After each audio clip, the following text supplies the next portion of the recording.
Olá, tudo bem? Eu sou o João Pedro Fragoso. Aqui comigo eu tenho o editor Felipe Siqueira, que acompanhou de perto a passagem do nosso convidado pelo Fluminense.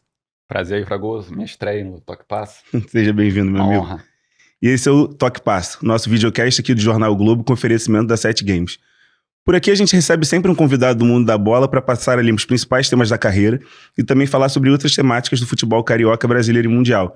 E hoje aqui com a gente tem um cara cheio de história para contar e vocês vão poder ver isso. Felipe Melo, é multicampeão por Fluminense, Palmeiras, na Europa também. Felipe, muito obrigado aí pela sua presença aqui com a gente. É um prazer estar aqui, obrigado pelo convite. Tem muita coisa para falar, vai render.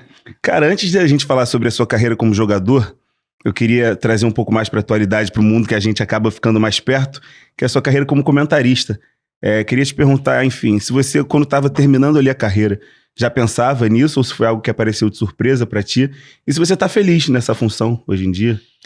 Eu sempre pensei, assim, os 5 últimos anos de jogador de futebol ainda, eu sempre pensei, porque o futebol em casa é consumido quase 24 horas. Quando a gente não está assistindo futebol, vendo futebol ou jogando futebol, é porque estamos dormindo. Isso quando a gente não sonha com futebol.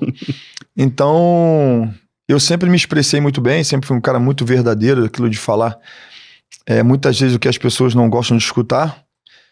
E por isso eu sempre pensei em, de repente, ter uma oportunidade para falar sobre futebol, né? De uma visão minha, de um ex-jogador de futebol, alguém que viveu a vida toda, desde os 8 anos de idade, jogando futebol, desde os 10 anos ganhando para jogar futebol. Então, assim, eu sempre pensei, cara, tá sendo fantástico. Tá sendo fantástico. Eu falei a primeira pessoa que veio me apresentar o projeto e me trazer o convite para trabalhar no Grupo Globo foi o Vitor. E eu falei, cara, assim, vou honrar o seu nome. Vou dar sempre o meu melhor. Você vai ver que você não vai se arrepender desse convite. E, de fato, tá sendo muito legal, muito bacana. E mais do que isso, o recebimento, o carinho de todos ali, a ajuda de todos, né? Porque precisei e preciso de muita ajuda. Tem sido realmente algo que eu não imaginava. Muito grato por tudo isso. Você mesmo falou aí que é verdadeiro, se expressa ali, sempre teve essa personalidade ali bem forte, nunca levou desaforo ali para casa, já teve até algumas discussões com jornalistas assim. Como é que é estar desse lado do microfone, estar comentando, você agora sendo pago para opinar, né, para emitir opinião, como é que você faz para equilibrar, né? Emitir opinião, falar de alguma coisa, às vezes até delicada sobre algum jogador, mas sem desrespeitar o jogador. Como é que você faz para equilibrar esses pontos? Isso, já a resposta está aí. Existem críticas. A partir do momento que você critica, e a crítica ela soa de uma forma ruim para a família, a esposa, é porque você passou do tom. E eu convivi minha carreira dessa maneira. Existiam muitas pessoas que passaram muito do tom. E por isso eu vi muitas vezes meus pais chorarem, a minha esposa muito triste, meus filhos depois que cresceram. Eu tenho um filho de 22 anos já, então a molecada acompanhou a minha carreira, né? A molecada ficar triste. Então, assim, eu sempre pensei, cara, a crítica deve existir, mas tem que ser de uma forma construtiva. Eu preciso criticar, mas para ajudar, uma crítica de ajuda.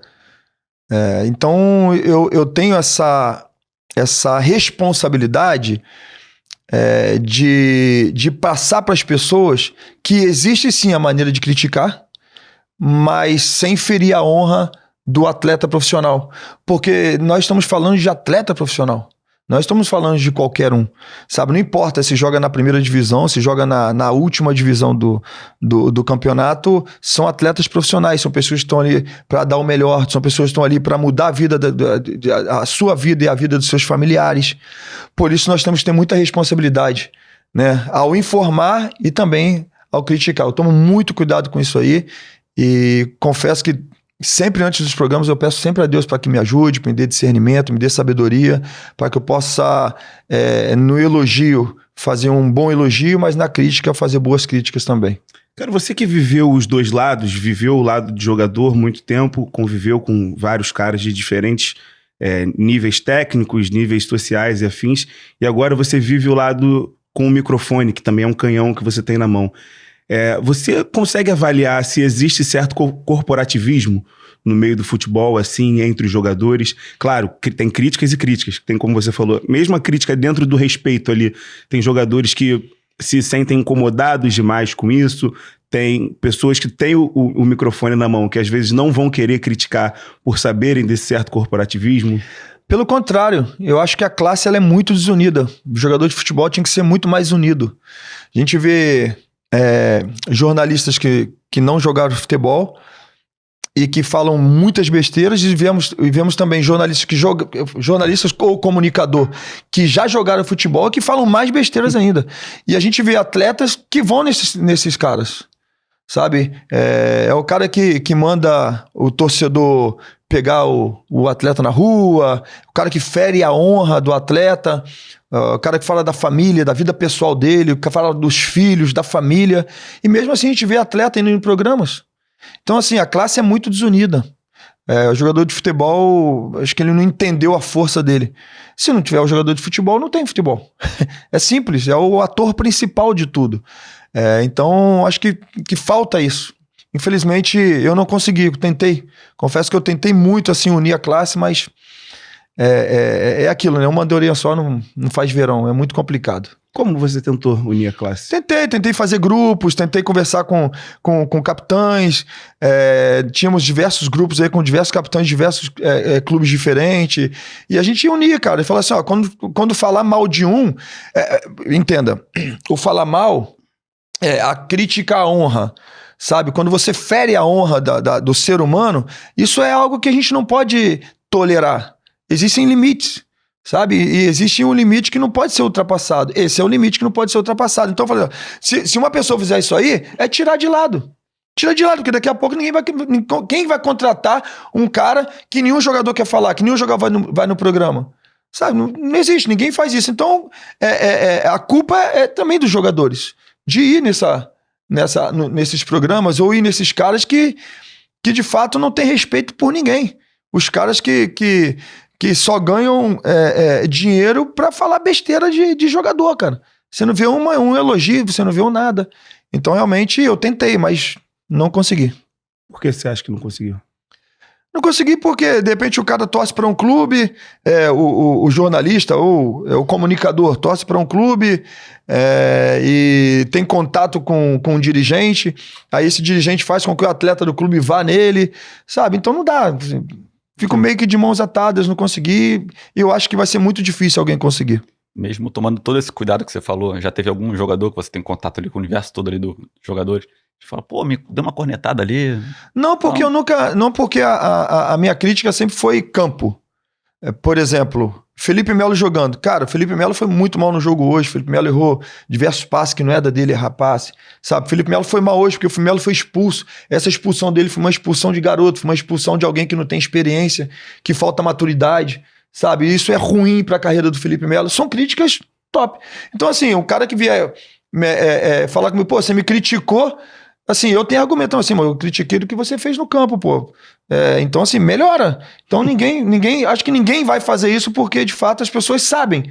Eu joguei futebol durante muito tempo, então eu sei das críticas. A crítica que eu faço é porque eu vivi aquilo dali, eu sei que o cara tá errando. E o cara precisa melhorar aquilo dali. Mas eu sou um cara que eu gosto muito de elogiar. Muito de elogiar.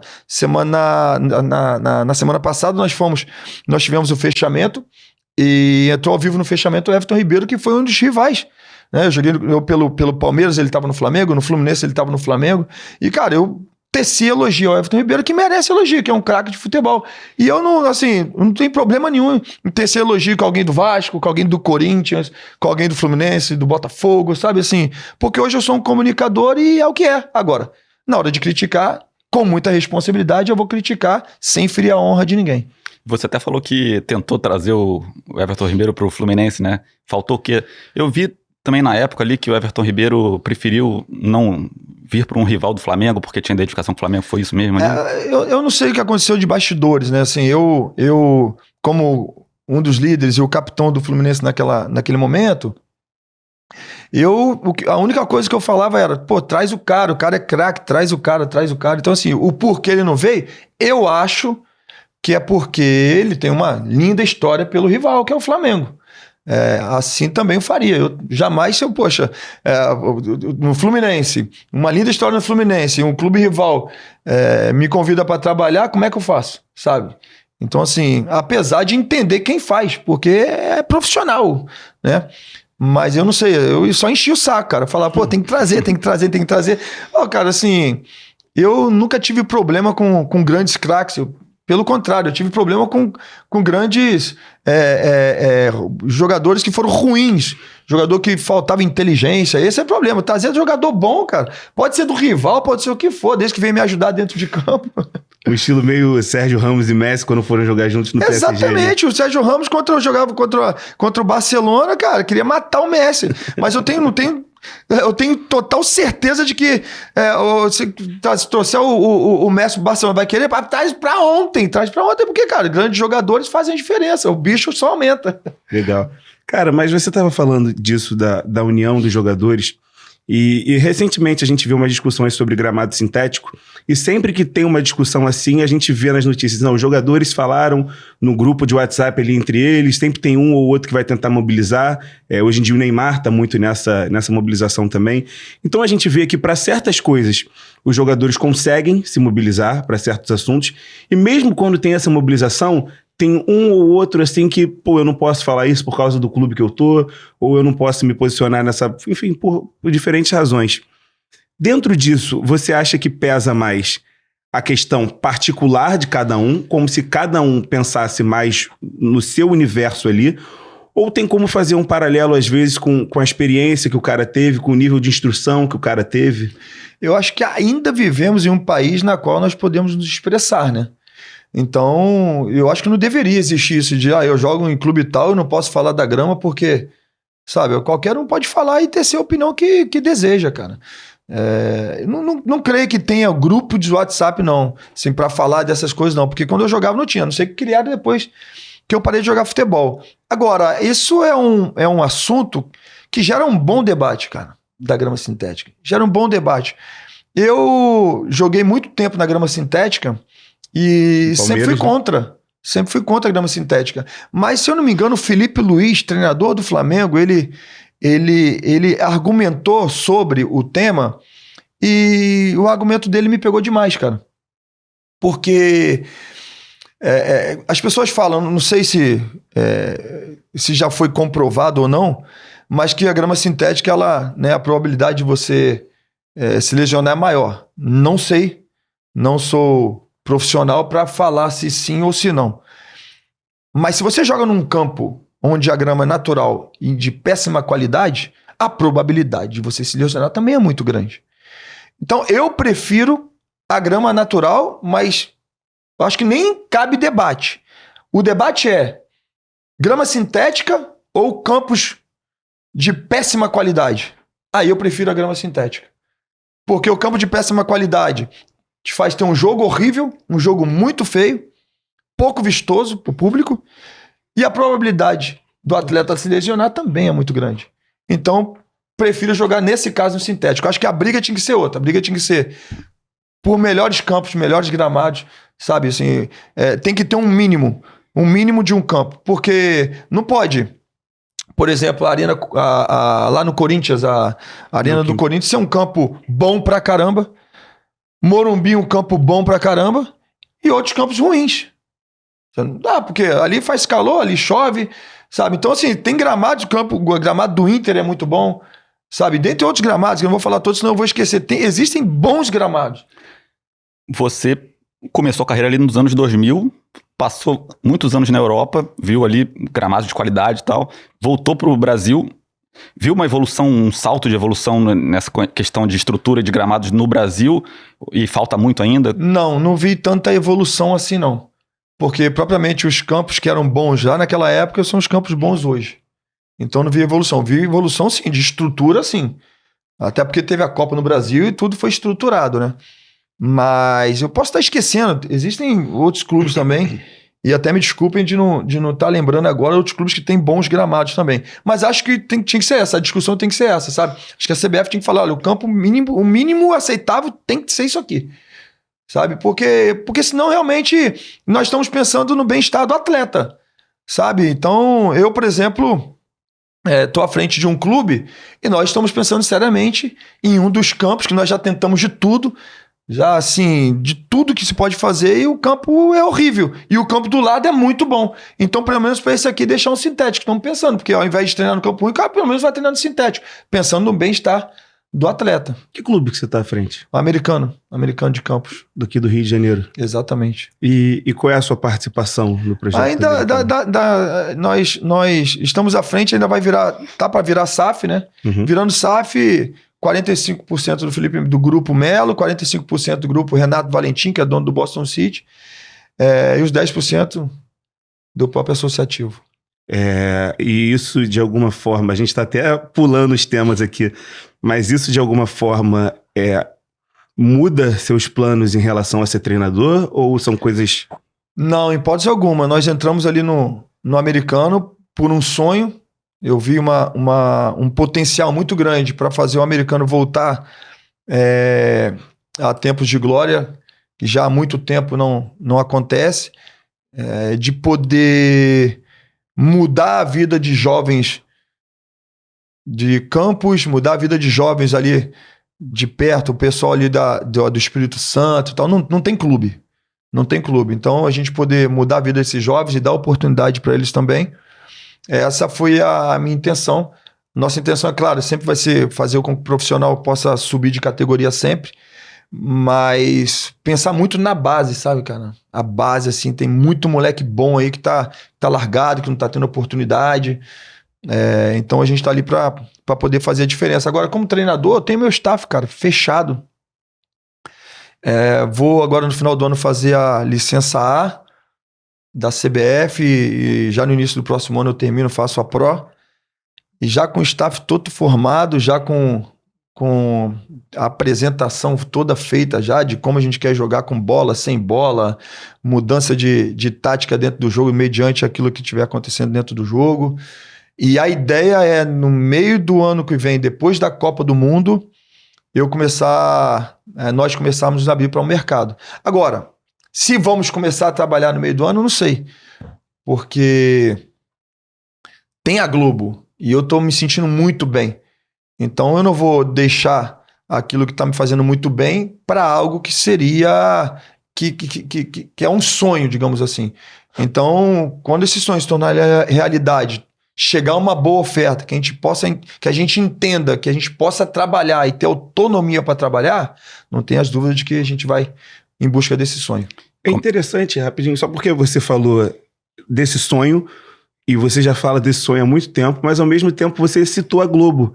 Então parece que, de certa forma, você já tá meio que travando essa batalha psicologicamente, tipo assim, cara, e aí, o que eu faço? O que será que eu vou gostar mais? Como é que tá dentro de você essa dualidade, assim? Não, cara, não tem batalha porque eu já defini. Eu vou trabalhar, eu vou ser treinador de futebol. A situação é quando? Entendi. A situação é quando, porque eu não vou deixar algo que tá me fazendo muito bem e que eu posso... Eu acho que eu tô também podendo ajudar as pessoas, podendo passar uma visão de futebol diferente, sabe? E eu tenho aprendido muito, principalmente com aqueles que não jogaram futebol e falam de futebol, os jornalistas. E tem muito cara que entende muito mais de muito daqueles que jogaram. E não precisa jogar bola para você entender de futebol, basta você consumir. Então, assim, eu tô aprendendo demais, estou gostando muito disso. Agora, eu vou ser treinador de futebol, o negócio é quando? Se chega uma oferta pra mim, cara, e é uma oferta de um clube estruturado, e assim, eu já falei diversas vezes, né? Não trabalho no Brasil. Não trabalho no Brasil, pelo menos no início. Pode ser que lá fora a gente consiga notoriedade, a gente consiga realmente ganhar um nome, ter estrutura, e depois virmos para o Brasil já com o nome consolidado como staff, como treinador. Pode ser, mas o início não começa no Brasil, que eu não estou disposto a ficar na beira de campo e ter nego atrás xingando, porque existem pessoas, hoje eu vejo, né? As redes sociais estão aí pra mostrar, né? Os caras vão pra campo só pra xingar o jogador, xingar o treinador, é pra depois jogar na rede social, porque acha lindo e maravilhoso. E eu não estou disposto a isso. Então eu quero trabalhar com tranquilidade, com as pressões que vão vir, que vai ter pressão mesmo, e quanto mais pressão, com certeza maior vai ser o clube que estaremos trabalhando. Agora basta saber o tempo, vamos ver quando vai ser, quando Deus tem preparado. E como é que vai ser o Felipe Melo treinador? O estilo, já imaginou isso? Um estilo mais ofensivo? Quais conceitos aqui que você pegou aí dos diversos técnicos, grandes técnicos que você trabalhou aí na carreira? A gente vai ter posse de bola, meu time vai ter que ter muita coragem para jogar. Muita coragem para jogar, porque a gente vai ter posse de bola, bastante posse de bola. Eu quero sair com basicamente um Diniz, aquilo que o Guardiola faz. Mas eu tenho aprendido ao longo desses anos que precisamos também entender o momento do jogo e fazer muitas vezes o que faz o Luiz Henrique. O Luiz Henrique no jogo entre Paris Saint-Germain e Bayern de Munique, ele mudou o estilo do Paris Saint-Germain de jogar. O Paris Saint-Germain tem um centro-campo muito ágil, que gosta de ter bola no pé, uma zaga muito boa e muito técnica, e eles mudaram. Mudaram porque eles entenderam que o Bayern de Munique era um time que pegava muito bem, que marcava muito bem pressão alta, e eles entenderam que eles não iriam conseguir sair jogando. E eles não tentaram. O que eles fizeram? Eles pegaram e deram a bola pro Bayern. E ganharam o jogo assim. O Luiz Henrique depois falou sobre isso.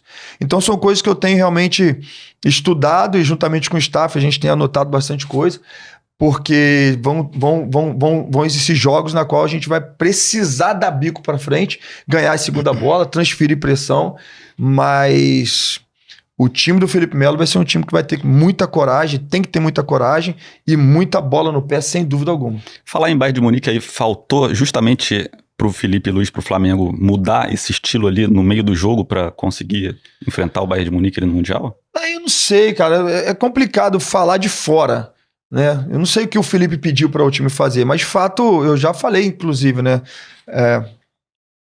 O Bayern parecia o seguinte: o Flamengo fez um grande jogo. Mas o Bayern, sempre que o Bayern acelerava, o Bayern ia lá e matava o jogo. Então fez 1-0, aí 2-0, o Flamengo fez 2-1, teve oportunidade, cara. Veio pra cima e parece que eles foram lá aceleraram 3-1. E assim foi. É um time, o Bayern é um time muito forte, fisicamente, tecnicamente, psicologicamente. Os caras são fortes em todos os sentidos, sabe? Então eu acho que foi muito bom pro Flamengo e muito bom também pro mundo pra ver naquilo que a gente fala de futebol sul-americano, que o sul-americano não tá morto, cara. Nós mostramos lá que o sul-americano não tá morto. O Flamengo bem, o Botafogo ganhando o Paris Saint-Germain bem. Ah, mas o Botafogo só se defendeu. Então vai se defender então contra o Paris Saint-Germain. O Luiz Henrique falou que foi o time que melhor defendeu. Sabe, até para se defender é uma arte, você precisa treinar. O Fluminense... E o Fluminense, eu acho que pegou isso aí, né? O Fluminense pegou realmente o que aconteceu entre Bayern e Flamengo. E ele falou, deixa eu mudar isso aqui, que eu não vou dar, vou dar contra-ataque pra Bayern. Calma aí, né? Então deixa eu fazer o quê? Eu vou botar uma linha de 5 e vamos fechar a casinha primeiro. Daqui a pouco a gente tem tinha o Ares no time, que é uma bela de uma válvula de escape. E foi o que aconteceu. Por isso ganharam da Inter, ganharam da Al Hilal também. E com propriedade, né? Com propriedade. Cara, você falou, quando você estava falando desse projeto do americano, você falou de base, como você quer ajudar essa molecada que tá começando ali no futebol. E quando você começou a falar do campo e bola, de questões mais táticas, você falou do Diniz. Lembrou do Diniz, desse estilo mais ofensivo, de coragem. Esse aspecto, tanto fora das 4 linhas quanto dentro do Diniz, te influenciou demais para você seguir como treinador? Não, como treinador não, mas taticamente falando, 90%. Aquilo que eu vivi com ele. Sabe, o Diniz foi o maior treinador que eu tive, mas com muita diferença do segundo. Caramba. Com muita diferença em todos os sentidos. Aí eu falo no sentido campo e extra-campo. No trato com o atleta. Sabe, até mesmo do que não fazer. Sabe, tem limite pra tudo. Então isso aqui, de repente, eu vou dar uma segurada aqui, vou fazer aqui. Cara, tudo era uma escola com o Diniz. Tive outros grandíssimos treinadores. O Luxemburgo foi um cara que me ensinou a ser profissional. Trabalhei com o Filipão, cara. Imagina, o cara que... um dos maiores treinadores da história do Brasil. Trabalhei com o Naemery, que hoje está no Aston Villa fazendo sucesso, que é um dos maiores treinadores da história do Sevilha, passou por grandes clubes. Trabalhei com o Prandelli, para mim, taticamente falando, foi o melhor treinador que eu tive. Trabalhei com o Roberto Mantini, cara, trabalhei com o Pioli. Então, assim, o próprio Dunga, que não teve passagem por clubes, mas foi um cara também que me ensinou demais. Então, trabalhei com muita gente boa, cara. Abel. Muita gente. Abel, cara, tô esquecendo do Abel. Abel Ferreira foi o cara que, foi o que abriu as portas, assim, pra eu conquistar a minha obsessão, que era Libertadores, né? Então, cara, trabalhei com muito cara que me ajudou muito, que eu sempre tirei um pouquinho. O próprio Abel no Fluminense também, cara. O Abel no Fluminense, um cara campeão mundial com o Inter, sabe? Então, assim, eu sempre fiz questão de pegar um pouquinho de cada um. E confesso que o Diniz foi o cara que eu absorvi mais, quiçá pela experiência já, né? Um pouco mais de experiência, uma outra visão de jogo, uma outra visão de campo, de repente, por isso eu absorvi um pouco mais de Diniz. Você falou do Prandelli, que foi o melhor taticamente. O Diniz é o melhor em geral. O Diniz é o melhor em geral, cara. O Diniz é o melhor em geral. O Diniz é o cara que vai tirar o melhor do atleta, é um cara que vai trabalhar muito, é muita repetição. Os treinos do cara é sempre muito bom, sempre com muita intensidade. É o cara que cobra muita coragem. Quando você erra uma saída de bola, ele vai te dar um beijo, um abraço, tá tranquilo, errou a saída de bola. Não erre dando um bico, não erre não fazendo aquilo que ele quer. Sabe? Errando fazendo o que ele quer, tá tranquilo. Por isso que o Fluminense teve tanto êxito, sabe? Porque, de fato, nós compramos a ideia e a gente fazia aquilo que ele pedia pra fazer. Agora, se você errasse metendo um balão pra frente, os caras viessem no contra-ataque... Mas é o que é, assim, eu vejo muitas coisas que eu fico anotando, né?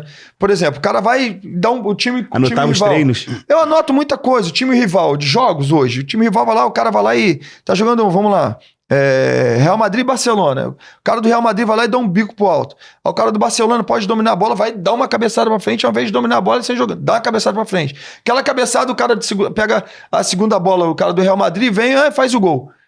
Mas por que o cara não pegou a bola? Ele tá sozinho, não dominou a bola e tocou a bola. Outra coisa que acontece muito, joga a bola, o zagueiro tá sozinho, tem um goleiro na frente dele e ele prefere ou tocar a bola pra lateral, ou sabe, ficar... Aí o cara vai, vem o lateral, o cara bate o lateral e faz o gol. Por que não toca no zagueiro, no goleiro? Porque não tem ninguém marcando ele, é só pegar a bola e tocar no goleiro. Aconteceu uma coisa comigo quando eu jogava no Palmeiras, que ninguém fala. Nós jogamos Palmeiras e Peñarol. Nós vencemos aquele jogo por 3-2, se não me engano. No último lance do jogo, o Fabiano fez o gol de cabeça. E o primeiro gol foi nós começamos o jogo perdendo por 1-0, viramos o jogo 2-1, eles empataram, fizemos 3-2 no final. 1-0 foi o seguinte, a bola tava para mim e eu dei um bico para escanteio. O cara deu um carrinho, eu dei um bico para escanteio. Eu cheguei muito antes do cara, eu poderia dar um toque por cima e sair jogando. Saiu o gol. Saiu o gol de escanteio. Eu poderia não ter feito aquilo dali. Sabe? E depois eu fiquei, cara, não era pra eu ter feito isso aqui. Não precisava ter feito isso aqui. Por que eu vou fazer isso aqui? E eu vou cobrar muito dos meus jogadores. Eu vou parar muito o treino pra cobrar jogador. Porque mínimos detalhes fazem a diferença enorme. Você é um cara que sempre falou muito de família e tal, tem seus filhos aí, sempre falou com muito orgulho e carinho dos seus filhos. E a carreira do jogador é ingrata porque acaba te afastando um pouco da família, tendo que mudar de clube, viver viajando e tal. E acho que a carreira, às vezes, de treinador, às vezes é até mais ingrata, porque a rotatividade de clubes costuma até, principalmente no Brasil, né? Costuma até ser maior. Como é que você acha que o Felipe Melo ali do futuro vai lidar com esse distanciamento de novo da família? Assim, eu tenho 4 filhos, né? O Lineker já tem 22 anos, o Davi tem 19 anos e provavelmente ano que vem já tá casando, já tá vendo tudo já para casar, já tem o apartamento para morar junto com a noiva, vai noivar agora no final do ano. Clarinha também, que a gente já considera da família. Mas ele já pediu em casamento? Cara, já vai pedir aqui. vai pedir o pai em casamento, mas o pai já sabe. Já estão vendo tudo já. Porque aí, às vezes até deu a surpresa pra menina, né? Vai noivar. Já sabe. Vão noivar, vai pedir noivado. Ela não sabe ainda, eu não vou falar aqui aonde vai ser. Como é que vai ser? E eu tenho a Pietra, que tem 16 anos, e o Luke, 12 anos. Então, assim, a molecada tá crescendo, né? E daqui a pouco... Sabe, o Lineker já morava fora, voltou agora. Daqui a pouco também vai voar. O Davi, daqui a pouco tá voando também. Então, são situações bem diferentes, né? Isso é uma situação bem diferente. No final de tudo, vai ficar eu e Roberta, eu e minha esposa, né? Mas eu sofri muito com isso, cara. Sofri muito com isso. Confesso que as viagens, assim, e me deixar longe da minha família, sabe, foi complicado. E eles cresceram não entendendo, mas para eles o pai já não estar em casa era algo normal, porque eles cresceram dessa maneira. Então, assim, muitas vezes o que me doía muito era o meu irmão ir na festa de Dia dos Pais, sabe? Festinha da escola tem uma coisa, meu irmão ia, ou então a minha esposa ia. Cara, isso era difícil, era bem complicado. Inclusive agora, no último Dia dos Pais, por exemplo, o meu filho de 12 anos não foi. Falei, cara, o pai tá aqui. Não, vou não, tá tranquilo. Vou ficar contigo, passar o dia contigo. A gente saiu, almoçou, passamos um dia fantástico. Mas ele não foi na escola porque ele não tá acostumado com isso. Né? Mas não tem jeito. Eu agradeço muito a Deus por ter passado por isso. Porque isso faz parte do processo. Né? E eu alcancei o objetivo. Como é que você fazia com eles em relação aos seus clubes? Eles te acompanharam em todos os clubes que você passou, em todas as cidades? Todos eles, tirando o Lineker, que o Lineker... O mais velho? O mais velho foi do meu primeiro casamento. Eu me casei cedo, cara. Me casei com 17 para 18 anos, durou... E esse casamento durou bastante, cara. Durou um mês e meio. Uma criança casando, né, cara? Jogador casa cedo, né? Cara, uma criança casando. Eu lembro que todo mundo falando, não casa. O próprio pai da noiva falou, cara, não casa. Eu casei, assim, éramos 2 crianças, mas de fruto desse casamento ficou o Lineker. Eu sofri demais, cara, com a ausência do Lineker, assim. O Lineker, ele ia pra lá sempre quando tinha as férias, né? Então, sempre que tinha férias, o Lineker tava conosco, mas passava 15 dias conosco. Uhum. E, cara, assim, eu lembro que eu sofri demais, porque passava 15 dias e quando terminava o período dele estar comigo, ele tinha que voltar e muitas vezes ele voltava chorando o voo, chorando, assim. E pra sair de casa chorando, aquela despedida ali, cara, acabava comigo e muitas vezes eu falei, cara, eu vou voltar pro Brasil. Vou voltar pro Brasil. Mas eu agradeço muito a Deus por ter me dado força e sabedoria para eu pagar o preço, sabe? Para eu pagar o preço. Foi um dos preços, assim, que bem altos que eu paguei. Já Davi teve... Bom, Davi nasceu em Santander, eu jogava em Santander. A Pietra nasceu em Florença, é a nossa italianinha, de Firenze, nossa toscaninha, que a gente brinca, né? E o Luke nasceu em Istambul, é o nosso turco, né? Mas sempre com a família e sempre com a minha esposa. Só cidade ruim também que eles nasceram. Cidade boa. O único momento que eu fiquei sozinho foi o meu primeiro mês de Maiorca. Sim, porque aí eu fui pra lá, fiquei o primeiro mês sozinho, adaptação. Logo depois chegou a minha esposa e chegou o meu irmão junto. E assim, sempre família. Família é base de tudo, cara. Tem Legal. jeito. Seu filho tá casando agora com 19. Meu filho deve casar com 20, né?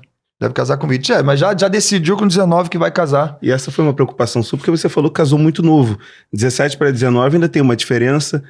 Até estrutural, a diferença deve ser maior do que a estrutura que você tinha com 17, agora que ele tem com 19, porque você e a sua família puderam proporcionar isso para ele.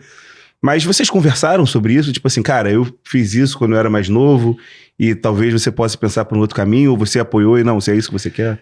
Eu me casei e eu fiz, assim, muita besteira no meu casamento. Besteira porque era moleque, sabe?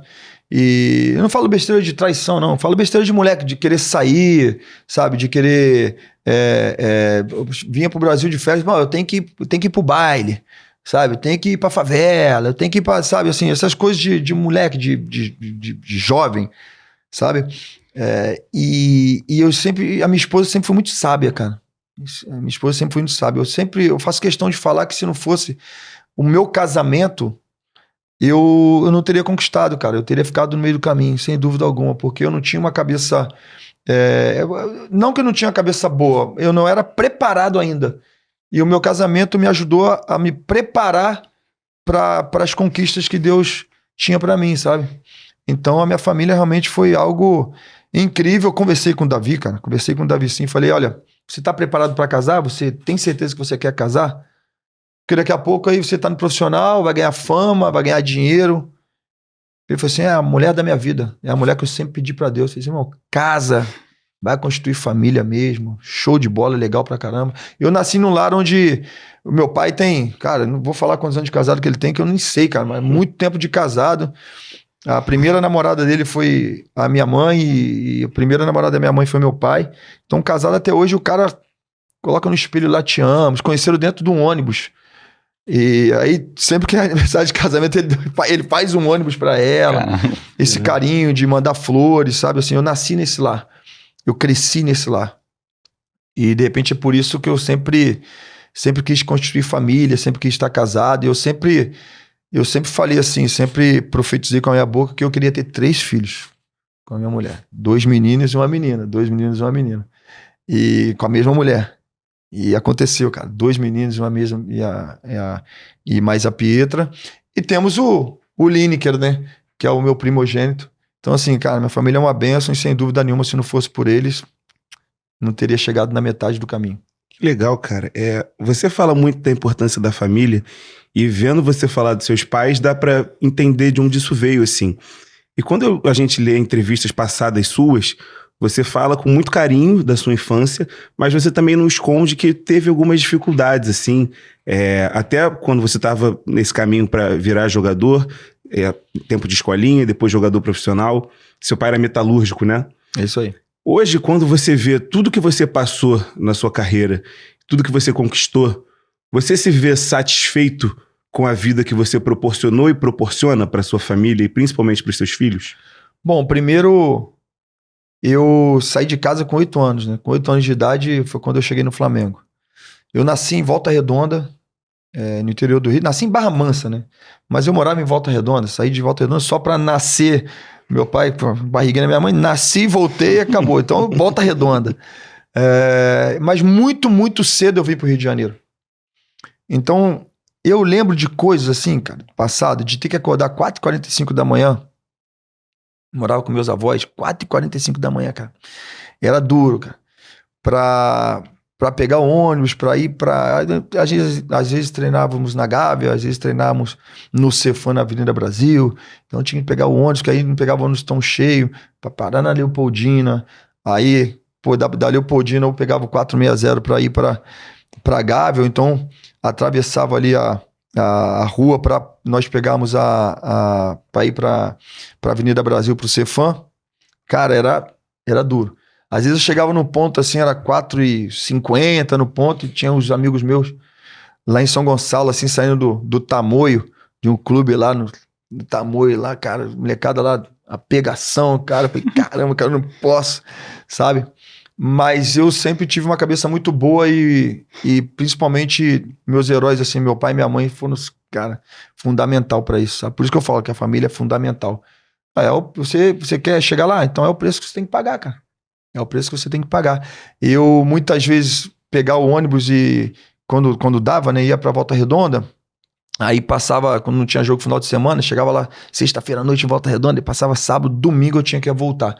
Aí eu pegava o ônibus de Volta Redonda até Niterói, meu avô me buscava e nós íamos pra São Gonçalo. Cara, quantas vezes eu passava de Volta Redonda do ônibus até dormir no meio do caminho chorando, cara.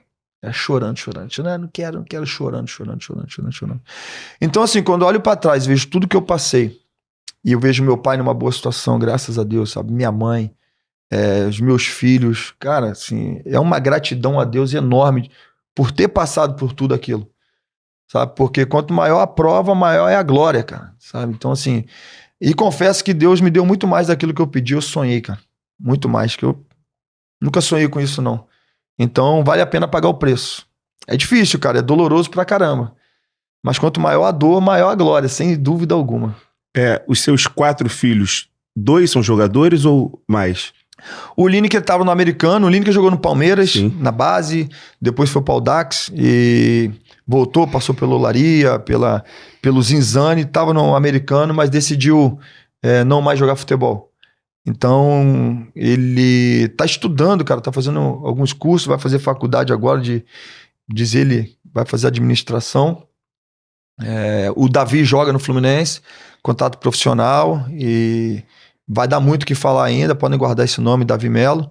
E o Luke tá no Sub-12 do Fluminense, é outro também que com certeza tem tudo para dar muita alegria ao clube, ao torcedor, cara. Também, duas moleques, não é porque são meus filhos, não, mas falando como um entendedor de futebol, são dois atletas assim que só crescem, assim, têm evoluído demais dentro do futebol. Pô, a gente tava brincando aqui em off que o Mário Bittencourt tinha que te agradecer pelos títulos, então além dos títulos que tu ainda deixou 2 joias lá no Fluminense pra seguir o caminho e a torcida agradecer a família Melo, então. Cara, o Davi, por exemplo, ele ficou um tempo sem jogar, ele jogou, os 6 jogos que ele jogou, com ele em campo o Fluminense tomou um total de 0 gols.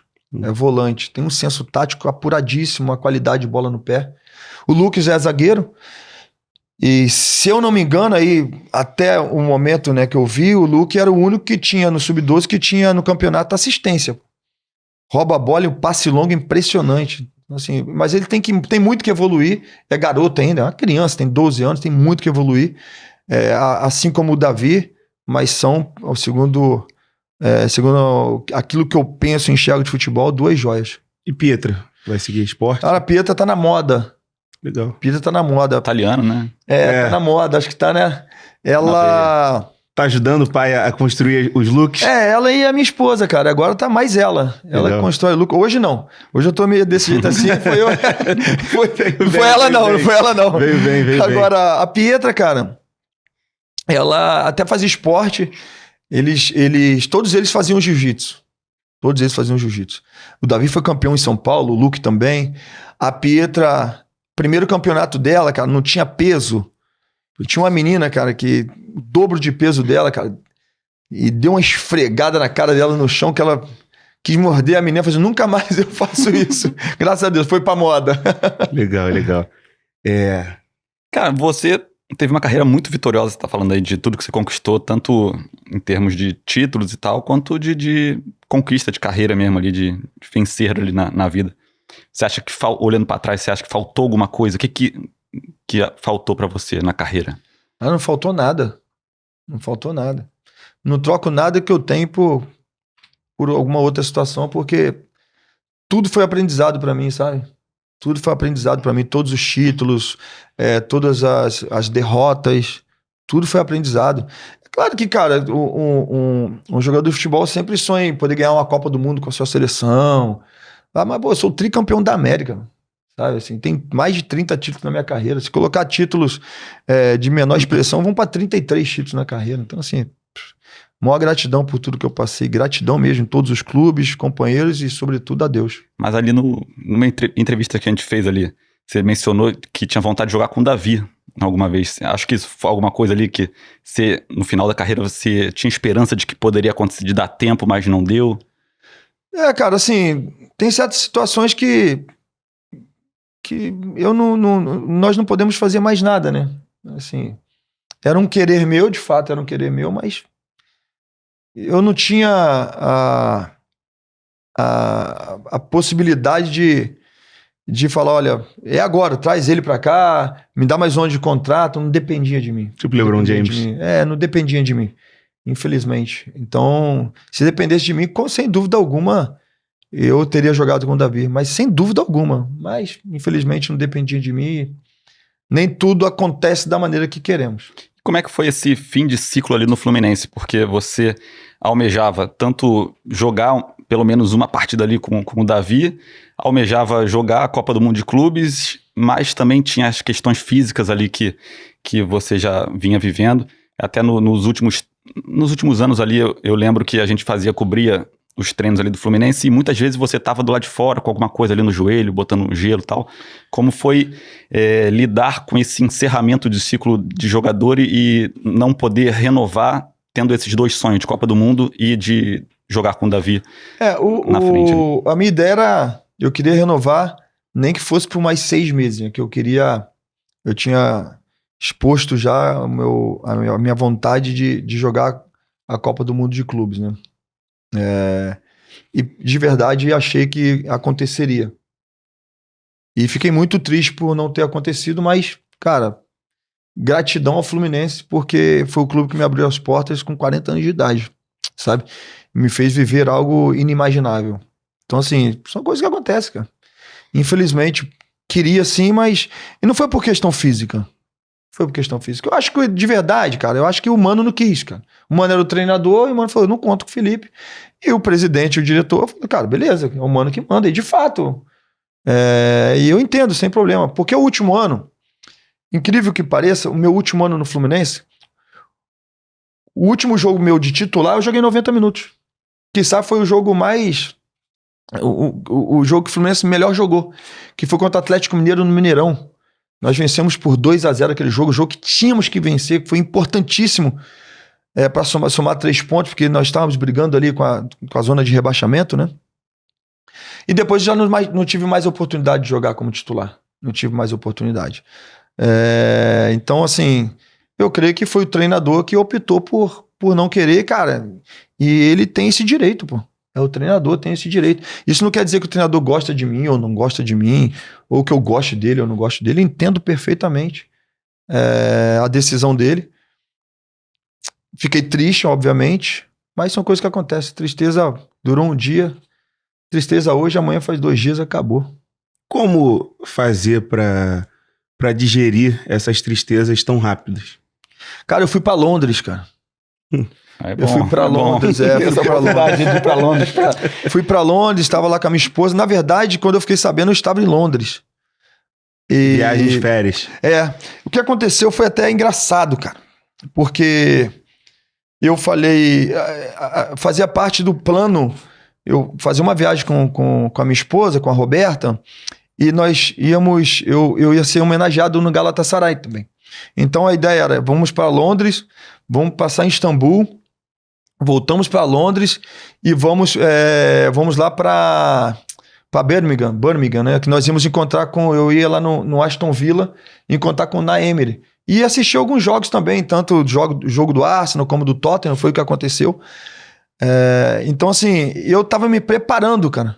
Tava me preparando, assim, meio friozinho, eu saía pra correr, academia. Aí quando eu fiquei sabendo que não... Sabe, o Mário deu uma entrevista, não, que a gente não renovava, vou ver com o Felipe pra ser embaixador do Fluminense e tal. Aí eu falei com a Rô, eu falei, vou parar, pô.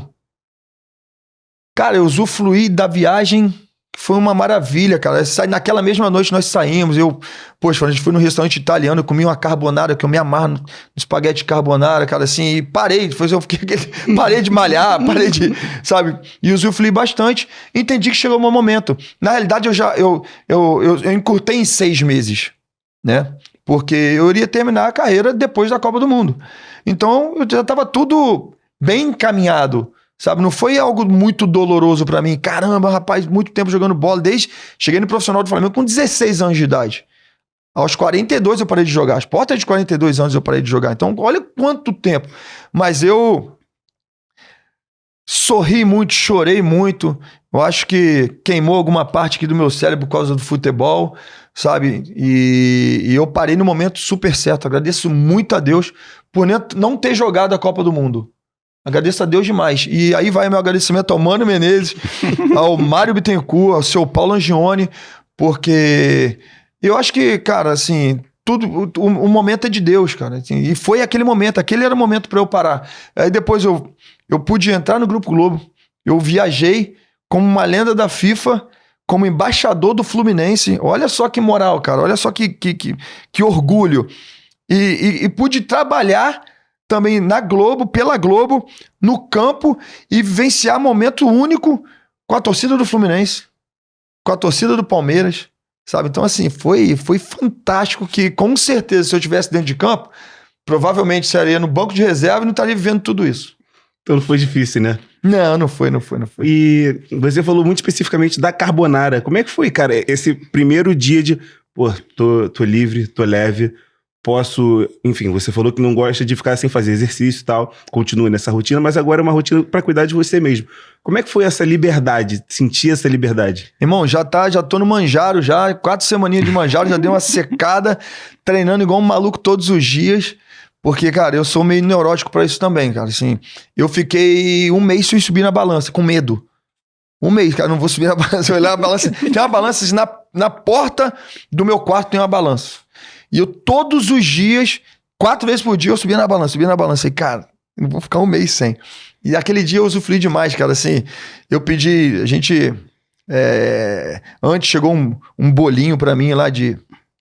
que eu pedi, eu e Roberta aí, eu pedi um Negroni antes, tomei um Negroni pra abrir o meu apetite, e depois uma garrafa de vinho junto com a Roberta, aí depois disso aí também um tiramisu, cara, assim, e aquilo dali que eu sentia, vinha na minha boca o sabor, aqui eu falei, cara, isso é maravilhoso, cara, maravilhoso. Confesso tinha que ter hoje... parado antes. Cara, eu tinha que ter parado, mas eu falo isso, cara, eu tinha que ter parado antes, se eu soubesse dessa vida, eu teria parado depois da Recopa.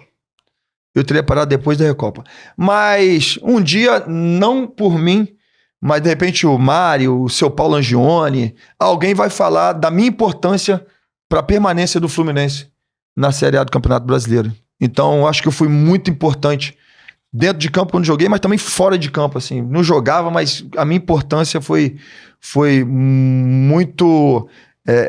foi incrível. Então, eu acho que eu não deveria parar. Não deveria parar, porque eu deveria passar por esse perrengue junto com o Fluminense e sair da lama que nós mesmos nos colocamos. Foi até... não lembro se foi o Mário que falou, ou se o Angione mesmo que falou em alguma conversa ali, que perguntaram pro Angione quem tinha sido o jogador mais importante. Quem tinha sido o jogador mais importante do Fluminense na Libertadores. Aí eu imaginei que ia falar o Cano, artilheiro ali e tal. E aí ele falou Felipe Melo pela liderança, por ter introduzido no grupo ali do Fluminense uma mentalidade vencedora, que era um elenco que vinha, um elenco ainda cru, muito, com bons valores ali, o Arias chegando, o Nino desde um pouco mais de tempo, mas que quando chegou você, Marcelo, Fábio, vocês implementaram uma mentalidade de quem já tinha conquistado coisas no passado, né? O título da Libertadores começou no título da Taça Guanabara em Volta Redonda. Se eu não me engano, contra o Resende. Foi do recorde. Do recorde. Isso, que nós jogamos... Vitórias, o recorde de vitórias consecutivas. É isso aí. O que aconteceu ali? Quando eu cheguei, antes do foi jogo... uma loucura, que a gente tinha que fazer pôster. Isso, antes... E aí, ver se o Fluminense vai ganhar, ver se não vai... Antes do jogo eu tinha visto e tal, e dei uma... Falei, cara, o Flamengo tem 3 títulos, é quem tá mandando ultimamente no Rio de Janeiro. Se o Flamengo ganha o Campeonato Carioca, o Flamengo seria tetracampeão. E, se eu não me engano, o único, podem me corrigir, é o Fluminense, tetracampeão seguido. E eu falei, cara, a gente não vai deixar isso acontecer não, pode deixar isso acontecer não. Então, o meu primeiro jogo que eu fui, antes eu não era o capitão, era um dos, e eu acho que o Fred falou que não, fala aí. E eu comecei a fazer, eu nem quero saber se vai jogar contra o Real Madrid, se é jogo de Libertadores ou um jogo contra um time pequeno da Taça Guanabara. Isso você tinha acabado de chegar. Tinha acabado de chegar, não. A gente vai entrar em campo com sangue no olho, a gente vai... Quero saber, meu. Tem que ganhar o jogo, o torcedor não vem aí de sacanagem não, tá pagando ingresso, vem aqui, os caras vão ter que aplaudir a gente.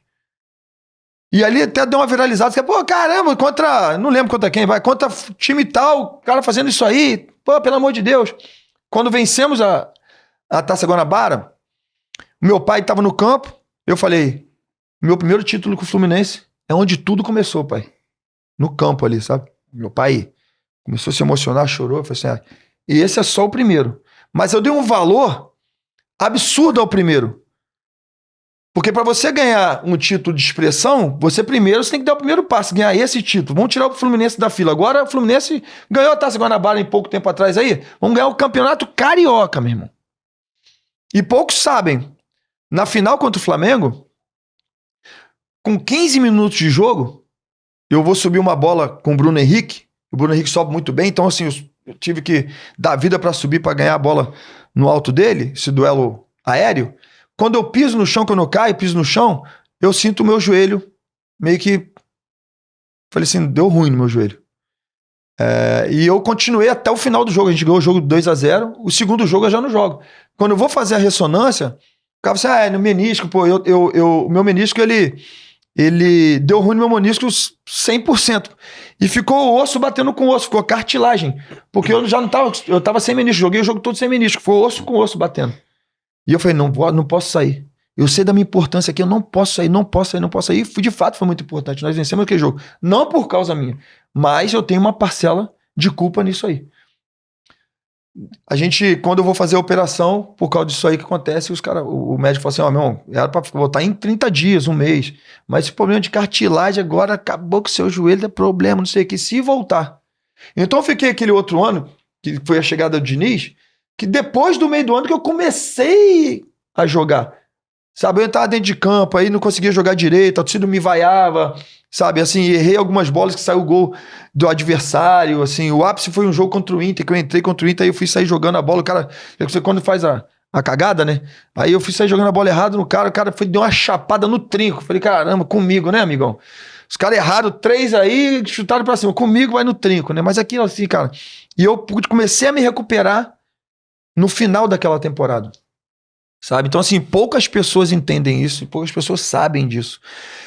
Mas eu comecei a falar ali. Naquele mesmo ano, nós perdemos o jogo para o Olímpia nos pênaltis, que eu perdi o pênalti, inclusive. E quando nós chegamos no dentro do vestiário, nós estávamos na final, e cheguei dentro do vestiário e falei, olha, hoje a gente começa a Libertadores. A gente vai voltar aqui. A gente vai ganhar aqui. E a gente vai ser campeão da Libertadores. É o poder da palavra. Você tem que entender o poder da palavra. Eu falo 3 coisas: sonhar, profetizar, realizar. Naquele momento eu comecei a sonhar e comecei a profetizar, o poder da palavra. E daquele momento ali, depois a gente começou a realizar. Chegamos no Rio de Janeiro. A torcida invadiu o aeroporto. E eu fui o único que saí e botei a cara, porque eu sempre fui muito profissional e sempre deixei tudo dentro de campo. Então, assim, eu sempre pequei pelo excesso. E a molecada, não, Felipe, o que aconteceu? Não sei o que aconteceu, que perdeu, ué. E aí? Mas queriam pegar outros jogadores lá que estavam, enfim... mas conseguimos vencer o Campeonato Carioca e tirar o Fluminense dessa fila de um título importante, porque o Campeonato Estadual é um campeonato importante, é um campeonato charmoso, né? Conseguimos fazer daquele ano uma competição importante, chegar em 3º lugar. Passei por alguns perrengues ali no Fluminense, na qual eu tive alguns erros e a torcida começou a pegar no meu pé, mas eu nunca deixei de ter fé e nunca deixei de acreditar do sonho maior. Eu tinha ido pro Fluminense para ganhar a Libertadores. Foi para isso que eu fui pro Fluminense. Quando eu falei com meu pai, você vai vir pro Fluminense? Eu falei, vou ganhar a Libertadores. E meu pai sonhou comigo, cara. Eu falo para as pessoas, sonhe sonhos com quem sonha com você. Não sonhe com um cara que tem inveja de você, não, porque o cara vai atrapalhar. E eu sonhei com meu pai naquele dia, no telefone, meu pai, tô indo pro Fluminense. Pô, meu pai tricolor, né? Tá indo pro Fluminense, tem pouco que não ganha um título. Então, tempo, vamos tirar da fila. Pô, moleque, é isso aí mesmo, e vambora e tal. Então, por isso que eu acho que eu fui muito importante. Porque eu consegui fazer com que todos entendessem, todos sonhassem de que era possível ser campeão da Libertadores, era possível ser campeão carioca. E foram 4 títulos, 2 Guanabara, 2 campeonatos cariocas, quiçá uma das maiores finais da história, pelo menos do Fluminense, ou do Campeonato Carioca, que você bater de 4 no Flamengo. Quem bate de 4 no Flamengo na final? Principalmente esse time do Flamengo aí, que é um time bom pra caramba. Né? Ganhar uma Libertadores no Maracanã contra o Boca Juniors. Tudo bem, foi o pior Boca da história, né? Assim como foi o pior Flamengo da história, que o pessoal fala, né? Pra tirar mérito, né? O pior Boca da história tirou o Palmeiras. O pior Olímpia da história tirou o Flamengo. O pior River da história ganhou de todo mundo também. Certo? E depois ganhar da pior LDU da história, né? A pior LDU da história acabou de tirar o Botafogo, que é um timaço. Então, assim, cara, eu acho que começou lá atrás. É ali que começa, né? Ali que começa a semeadura, né? Ali começa o plantio, a gente vai semeando para depois colher. Ali começou o plantio. Cara, você fala dessa época do Fluminense, e é isso, assim, o Fluminense estava numa fila muito grande, você tem noção da sua importância como indivíduo, não só como atleta, como jogador, mas como indivíduo ali nos bastidores do Fluminense para esse título. E quando você volta para o Brasil, para o Palmeiras já era uma equipe estruturada, que já vinha de uma sequência de títulos, e depois dessas 2 Libertadores que você ganha lá, continua numa sequência de títulos, o que mostra a estrutura do Palmeiras. Só que foram 2. Então, você consegue traçar uma diferença entre o clube que foi mais importante, que te deu mais prazer de você estar lá e de você ser campeão, se foi no Fluminense por essa importância que você teve ali na participação. Claro que foi importante no Palmeiras também, mas é isso, o Palmeiras já tinha uma estrutura, mas foram 2. O Fluminense teve todo esse enredo, mas foi uma Libertadores, mas foi Única Libertadores da história do clube, sabe? Cara, o Palmeiras não ganhava a Libertadores desde 99. O Palmeiras ganhou 2 Libertadores e ganhou a Copa do Brasil. O último capitão que levantou 2 Libertadores e a Copa do Brasil pelo Palmeiras fui eu. Depois que eu saí, o Palmeiras, infelizmente, não conquistou esses títulos importantes. Ganhou o Campeonato Paulista e ganhou o Campeonato Brasileiro. Então isso mostra a minha importância para o elenco, sabe? Eu saí e consegui ganhar em outro clube. Então eu acho que eu também fui muito importante no Palmeiras, sabe? Há quem diga que o Felipe teve sua importância, outros falam que não, mas o que eu tenho dentro do meu coração é que eu tive importância tamanha, a importância que eu tive com o Fluminense, sabe? Seja dentro de campo, seja fora de campo. E me doeu ao máximo também. Assim, foi no primeiro ano da Libertadores, no Palmeiras, eu quebrei o meu pé e, segundo os médicos, eram 4 meses, eu voltei em 2 meses. Eu voltei em 2 meses, consegui jogar a final e levantei o troféu.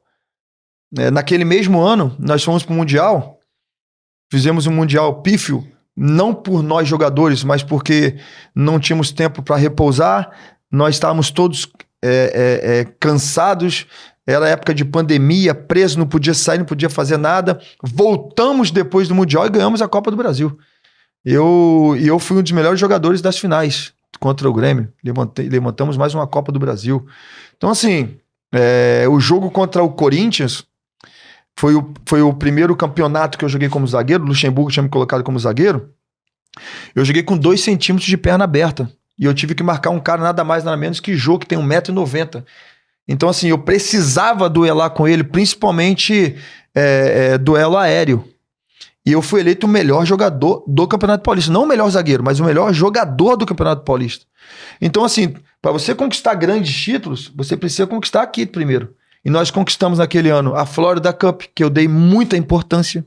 Eu levantei o troféu dentro do avião.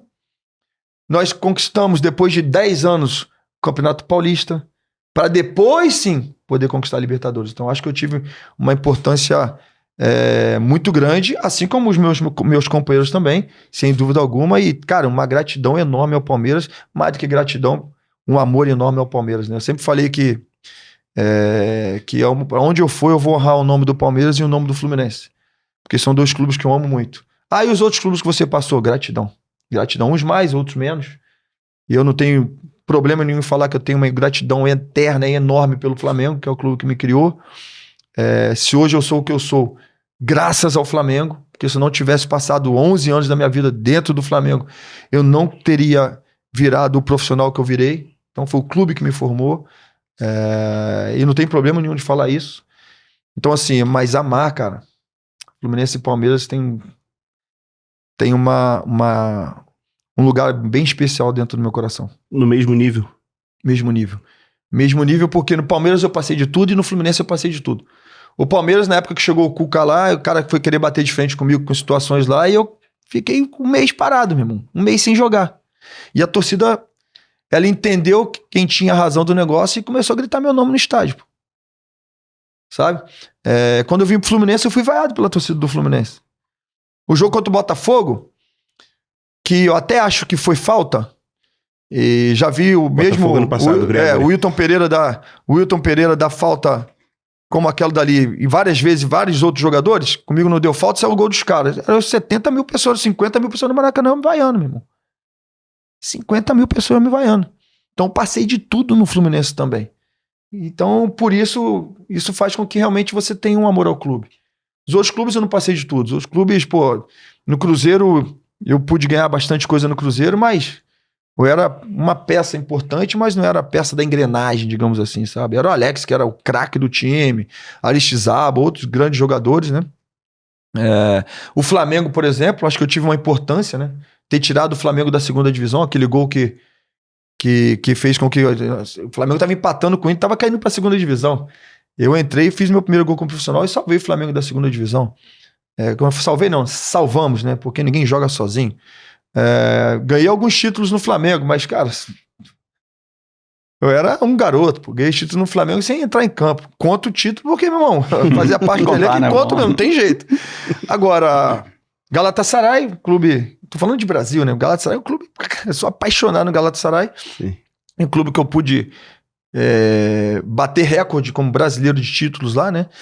E uma importância incrível também no Galatasaray, Palmeiras e Fluminense, por isso. E você lamenta, de algum modo, nesse momento, a sua relação com a torcida do Flamengo ter ficado até meio bélica, assim, porque quando você... Tinha uma expectativa de você voltar pro Brasil, voltar pro Flamengo, não aconteceu. Depois aconteceu Palmeiras e Flamengo, a rivalidade e... Cara, eu vejo até algumas pessoas aí, alguns oportunistas falarem, né? O Felipe tem raiva do Flamengo porque não voltou pro Flamengo. Como é que eu posso ter raiva do Flamengo? Sabe assim, poxa, eu voltei pro Palmeiras, fui campeão de tudo no Palmeiras, voltei pro Fluminense, fui campeão de tudo, inclusive em cima do Flamengo, pô. Eu ganhei Libertadores em cima do Flamengo, ganhei estadual em cima do Flamengo, assim, sabe? Como perdi também. Mais ganhei do que perdi, mas como perdi? Como é que eu posso ter raiva de um clube que me formou, meu Deus? Sabe? Assim, vocês nunca viram e nunca vão ver nenhuma entrevista minha falando qualquer coisa da instituição do clube ou da torcida do Flamengo. Sabe? Que é uma torcida gigantesca, um clube gigantesco que eu jamais vou cuspir no prato que eu comi, mas jamais. Não teve oportunidade, pô. Não foi da vontade de Deus eu voltar pro Flamengo. Agora, depois que eu voltei pro Brasil, nunca se cogitou, pô. Depois que eu voltei pro Brasil, nunca se cogitou. Uma vez ou outra ligaram e tal, mas nunca cogitou. Sabe? Então, assim, problema zero com o Flamengo. Essa situação de torcedor do Flamengo com o Felipe Melo foi muito do que viveu, da rivalidade. E eu acho que tem que ser dessa maneira mesmo, cara. O torcedor do Flamengo tinha que me xingar mesmo, sabe? E eu tinha que sair, tinha que fazer aqui mesmo, que eu ganhei em cima deles mesmo, porque faz parte, isso é futebol, sabe? Isso, eu não tenho dúvida de que depois que eu voltei pro campeonato estadual, do campeonato carioca, eu não tenho dúvida de que trouxe mais público. Sabe? Porque, pô, eu sabia vender o espetáculo, cara. Eu falava mesmo. Sabe? Quando acabar o jogo, eu fazia assim, o outro cara fazia, não, o próximo jogo eu vou ganhar dele. Eu lembro, quando nós perdemos o jogo de 2-0, eu tava saindo, o torcedor falou assim, você vai ser meu vice agora. Aí tu vai ser meu vice. Pelo que tu tinha Aí eu falei assim, vamos ver, né? O próximo jogo aí, metemos 4 no outro jogo, só que eu não encontrei ele, tanta gente, né? Mas era pelo que tu tinha falado pro Diego? Ou... Fatalmente. Porque nós ganhamos depois, daquele ano que eu falei pro Diego, nós ganhamos o campeonato estadual e no outro ano, no primeiro jogo, o Flamengo ganhou de 2-0 o primeiro jogo. E quando eu saí, o cara falou assim, Felipe Melo, seu otário, aí, agora você vai ser meu vice. Eu falei assim, calma que ainda tem mais um jogo, né? Aí eu tentei encontrar ele, mas, pô, 700 milhões de torcedores do Flamengo, como é que eu vou encontrar o cara? Fui torcer com a minha torcida, mas assim, vocês jamais vão ver o Felipe Melo faltar o respeito com o torcedor do Flamengo, com qualquer um. De vez em quando alguém fala alguma coisa, alguma besteira em rede social, eu faço questão de responder. Sabe, a altura, mas pra pessoa, não pra instituição e não pro torcedor em si. Cara, como é que era? Você falou que sabia vender o espetáculo, falava mesmo. Como é que era essa resenha dentro de campo com os caras? Eu até vi uma entrevista sua depois, você colocou ali a sua preocupação com os dubladores, né? Porque você era um cara que falava mesmo, vários jogadores eram dessa característica, e começaram a surgir esses dubladores que mostravam o que estava sendo falado dentro de campo nas redes sociais. Depois que começou a surgir isso, você teve que, de certa forma, mudar um pouco essa característica, ou você continuou falando mesmo com os caras na provocação ali? Mudei muito, colocava a mão na boca, deixava de falar muita coisa. Agora eu tô adorando isso, cara. Agora eu tô adorando isso. Pra mim, cara, eu vejo assim, eu vou logo no dublador ver logo qual é. Mas quando eu tava jogando, cara, era horrível. E de fato, cara, assim, eu tô do outro lado agora, pra mim, quanto mais perrengue, mais problema dentro de campo, pra mim melhor. Né? Pra nós, né, que somos comunicadores, é melhor. Então, assim, eu não sou jornalista, eu sou um comunicador. Para o jornalista, melhor ainda. Que a gente vive disso aí, cara. A gente quer isso aí. Agora, quando jogando futebol, cara, era horrível. Agora, e dentro de campo, cara, dentro de campo nunca tive amizade não com ninguém, não. Nunca tive amizade dentro de campo com ninguém. Sabe, mas poucas ideias, sempre.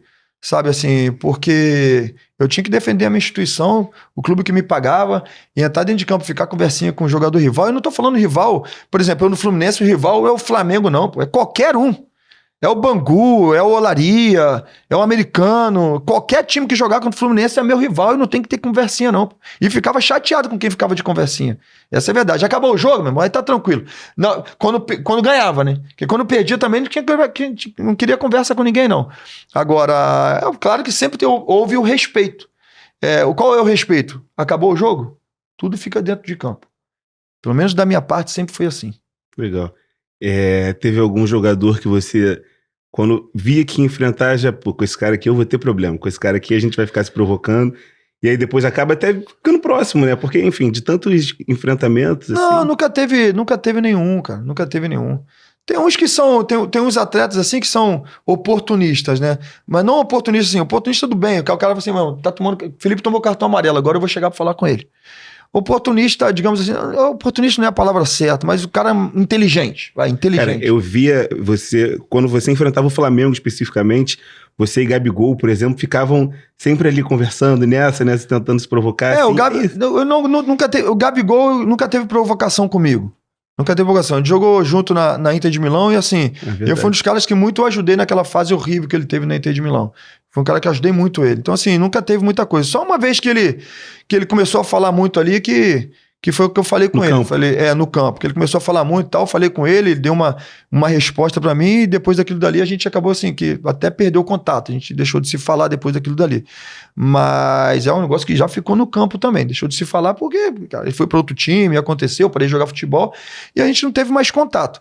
Mas nunca teve muita, assim, o pessoal sempre, Felipe, com cuidado que o pessoal vai querer entrar na sua cabeça, entrar na sua mente, cara, eu quem entrava na mente dos caras, sabe, de um jeito ou de outro, eu entrava na mente dos caras, e assim, tinha uns que eram inteligentes, o Luciano do São Paulo, por exemplo, esperava eu tomar cartão pra me falar, sabe, eu falava assim, rapaz, você esperou eu tomar cartão, né, um moleque inteligente, pô, sabe, moleque inteligente, você esperei, aí falava um monte de besteira, eu...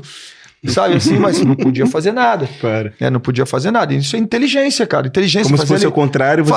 Também, fazer a leitura de jogo. Como eu já fiz muito isso com outros também. E isso faz parte da tática de guerra, cara. Tem que ter tática de guerra. Quando entra dentro de campo é guerra. As pessoas têm que entender isso aí. Por isso que eu tomo cuidado com as críticas. Porque o jogador é profissional. Ele não entra dentro de campo pra perder, pô. Sabe? O jogador que entra pra perder, pra tomar cartão amarelo, fazer essas coisas, o cara tem que ser banido. Por isso que eu falo, tem que ser banido, tem que tirar. Sabe? Porque a maioria dos caras que entram dentro de campo pra fazer, realmente pra trabalhar, os caras não gostam de perder. Ninguém gosta de perder. Só que uns são bons, outros nem tanto. Tá certo? Então, o bom acaba ganhando, né? Ou do melhor time, enfim. E por isso eu tenho cuidado com as críticas, porque senão a gente joga o torcedor, né? Ou o telespectador contra o jogador desnecessariamente. Você já disse que é um cara tranquilo fora de campo. E aí dentro de campo é isso que você tá falando, tática de guerra. Como é que era esse preparo mental pra você virar a chave? Tipo assim, cara, agora eu tenho que ativar o modo... Não, eu entrava dentro de campo e já era. Sabe, eu vinha escutando meu louvor, assim, antes de começar o jogo, eu ficava sempre com um fonezinho, escutando louvor e tal, e já ficava pensando no jogo, cara. Eu sempre pensava no jogo, o que vai ser do jogo, como é que é o jogo, já fazendo negócio, cara. Aí, às vezes, começava o jogo e, pô, o time dos caras é muito melhor do que o nosso, e eu falava, cara, fazer a leitura de jogo, é uma hora de eu dar um bico pro alto e chamar alguém, sabe, chamar o time, chamar a torcida.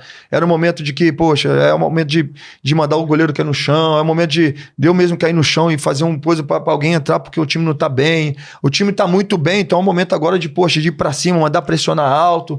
É leitura de jogo, cara. É tudo leitura de jogo. Então, assim, eu esses dias eu falei sobre o Bruno Henrique, tem pouco tempo. Todo mundo começou a falar muita coisa. Bruno Henrique, fala do Bruno Henrique. E eu não acompanhei muito o caso, cara. Não acompanhei muito o caso, assim como não acompanhei nenhum outro, sabe? Mas... aí depois eu vi, o cara falou assim, não que ele tenha tomado, não que ele ganhou dinheiro pra isso e tal, mas foi condenado, né? Ele foi, né, o cara fez, tanto que pegou 12 jogos. Então assim, eu falei, por que ele pegou 12 jogos e outros atletas, como por exemplo, eu vivi com um atleta, o Vitor Mendes, que perdeu o pai. Ele não pôde pagar o tratamento do pai que tinha, eu acho que câncer, e o pai morreu. E ele ficou anos sem jogar futebol. Por que para um é de uma maneira e para outro é de outra maneira? Eu falei, olha... Aí o pessoal me explicou, eu falei, é por isso... Então beleza, tá tranquilo, pegou 2 jogos, show de bola. Bruno Henrique foi sempre um cara que eu enfrentei, que me mostrou... Sempre foi um cara muito humilde dentro de campo, um cara que sempre respeitou, e é um cara que eu gosto também, porque de vez em quando vai dar umas entrevistas também aí, né, que é boa pra caramba, aqui o Flamengo é outro patamar, essas coisas, e cara, isso é top, meu irmão. Isso aí vem de um espetáculo. Sabe? Então eu sempre gostei também dele e falei, mas fazer isso não é exemplo pra ninguém. E não é exemplo pra ninguém. E aí tem um monte de bunda suja que fazem o quê? Mas o Felipe Melo foi exemplo pra alguém, mostra eu sendo expulso. Mas é muito burro, né, cara? O cara fazer um negócio desse é muito burro, né? Ou é um idiota, né, cara? O que tem a ver uma coisa com a outra? O que tem a ver o cara entrar dentro de campo, ser expulso, com um camarada manipular resultado, pô? Sabe? Sim, ninguém nunca me ligou. Isso pelo menos é uma coisa nesse negócio dentro de campo. Meu, ninguém nunca me ligou. Não sei se é porque eu já tomava cartão amarelo pra caramba. Já apostava mais. Ou porque se alguém me ligasse, eu ia, meu irmão, até a última geração do cara eu ia ofender. Até a última geração do cara eu ia ofender. Porque se tem uma coisa que eu tenho é caráter.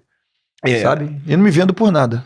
E você tá preparado pra usar toda essa experiência da tática de guerra que você usava? Porque é isso, você tá dentro de campo, então você consegue se comunicar melhor com os companheiros ali. Às vezes é isso, falar com o goleiro, ó, cai aí, vamos calmar um pouquinho. Ou você mesmo tomar alguma atitude que você sabe que vai mexer ali com seus colegas dentro de campo. Como treinador, você pode passar as orientações, mas não necessariamente essas orientações vão surtir efeito. Você está preparado para esses dois lados? Tanto de tentar fazer que surtam efeito, quanto de às vezes não conseguir, às vezes vai ter um intervalo ali, vai ter que esperar 45 minutos. Estou me preparando para isso e tenho um staff que vai me ajudar muito quanto a isso, que me completam. Me completam. O cara não é só um, cara. Não tem jeito. Vai ter momento que eu vou estar assim, cara, e aí?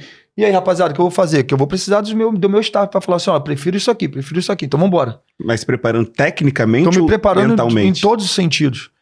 Seja no trato com o atleta, no trato com o ser humano, sabe? Entender qual é a raiz do problema do ser humano. Porque muitas vezes o atleta de futebol ele chega e o cara não tá rendendo bem. E a gente não sabe qual é a raiz do problema. Às vezes o cara tá com um probleminha na família, sabe? Às vezes o cara tá com um probleminha em casa, às vezes o cara tá com um problema com o pai, sabe? Tá com problema com a esposa, e a gente não consegue entender qual é a raiz do problema porque fica muito superficial, é aqui no campo.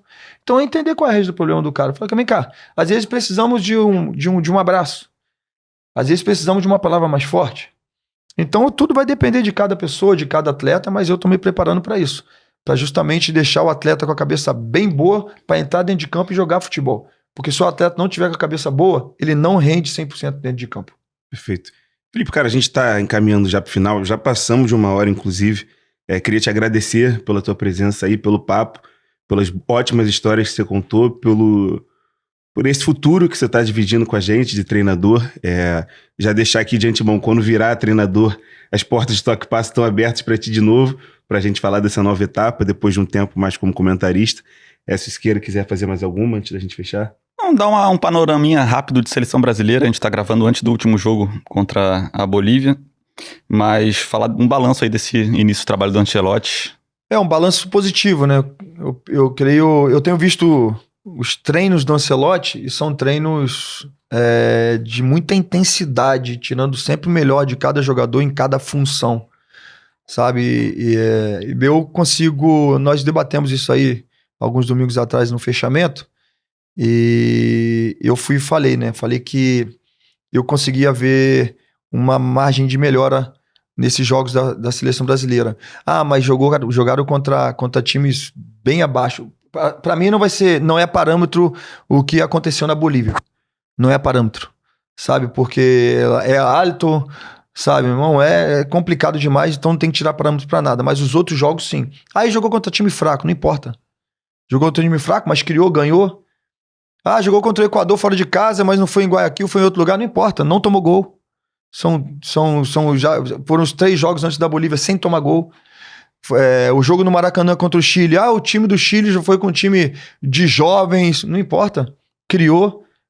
Eu vi um leque de possibilidades também, criada pelo meio e pelo ataque. Então eu vejo o Brasil numa melhora muito grande, eu acho que vai chegar muito bem preparado para a Copa do Mundo, sem dúvida alguma. Há de exaltar também o trabalho que é feito pelo Juan, né, e pelo Rodrigo Caetano, porque sem dúvida nenhuma abasteceram e muito o Ancelotti com dados que eles mesmos viajaram para ver jogos e para entender como eram as situações, até mesmo nas convocações, das primeiras convocações. Então, acho que o Brasil tá voltando para o caminho realmente que pode nos levar à conquista do hexacampeonato, sem dúvida nenhuma. Mas o Neymar tem que voltar para a seleção. Então agora a gente não vai ter como encerrar mais, né? Já que você citou ele. Mas o Neymar tem que voltar para a seleção. O meu modo de pensar tem que voltar. Claro que se ele tiver como tá, né? Ele tá jogando todos os jogos. Você vê o Neymar bem hoje? Eu acho que o Neymar joga no time do Santos que a tendência do Santos é melhorar. Né? Chegou bons atletas e a tendência do Santos é melhorar. Mas o Santos tá jogando pela degola, O Santos tá jogando ali na tabela de baixo, é complicado, é muito difícil, mentalmente falando é muito complicado. Isso tira a coragem do atleta, porque você vê atletas do Santos que passaram em outros clubes e fizeram coisas incríveis e no Santos não tá conseguindo fazer, porque o camarada tá com o mental meio abalado. O cara não tem tanta coragem e o medo acaba paralisando. Faz você deixar de fazer coisas, sabe? E o Neymar, mesmo assim, é o cara que é o diferencial, sabe? É o cara que pega a bola, uma jogada de efeito é ele que faz, ou vai driblar 2, 3 caras, ou o cara vai te tocar uma bola com possibilidade de você fazer gol. Imagina fazendo isso na seleção brasileira, que tem mais posse de bola, jogadores mais capacitados. Acho que o Neymar é um nome muito importante e que, se tiver bem fisicamente, tem que ir para a Copa do Mundo. E você acha, vendo o que tem sido falado entre ele e o Ancelotti, você acha que o Ancelotti vai convocar ele? Eu acho que vai. Acho que depende do Neymar. Depende do Neymar. O Ancelotti é um dos melhores treinadores da história, porque ganhou título, sim, mas porque ele sabe do trato com o ser humano também, sem dúvida alguma. É o que os jogadores falam, né? É isso aí. Cara, agora pra fechar, eu queria te fazer uma pergunta pro comunicador Felipe Melo. A gente tem visto nos últimos anos um certo distanciamento entre o povo brasileiro e a seleção brasileira. Eu acho que quando você jogava na seleção, por exemplo, ali na Copa do Mundo de 2010, era uma relação mais próxima. Você sempre mostrou muito brio, muita garra, muita vontade de jogar pela seleção brasileira. Você acha que talvez a geração atual não consiga demonstrar isso e é isso que faz acontecer esse distanciamento? Eu acho que são as redes sociais. As redes sociais, infelizmente, elas têm uma parcela incrível, uma parcela grande de culpa nisso aí, do torcedor, porque você vê tanto idiota usando rede social pra criticar, pra falar um monte de besteira. Os caras não tem nem foto de perfil, o cara só pra ficar criticando. E infelizmente a internet veio pra dar voz a muito idiota, cara. Tem muito idiota tendo voz aí na internet. E muito idiota ganhando dinheiro com a internet pra criticar e só pra falar mal, cara. Sabe? Eu tenho propriedade de falar porque eu já vi alguns caras que recebem o dinheiro e fala bem. Para de receber o dinheiro, fala mal. Fala bem de um. Então, assim, isso acabou distanciando. Mas a tendência é voltar, cara. Acho que tá voltando, sabe? Assim, o Maracanã não estava completamente lotado, mas contra o Chile já estava cheio, sabe? Onde o Brasil vai jogar, tá cheio, sabe? Eu acho que esse time, essa seleção, esses atletas também têm essa gana também de vestir a camisa da seleção, eles demonstram amor em vestir a camisa da seleção. Você vê em cada gol, cada comemoração, os caras querem estar junto com o povo, junto com o brasileiro, sabe? E o brasileiro precisa disso, cara. O brasileiro precisa realmente o torcedor brasileiro precisa desse carinho do jogador. Sabe, ele tendo o carinho do jogador, ele entendendo que o atleta, ele morre de amor pela seleção, pela pátria, ele vai estar junto, cara.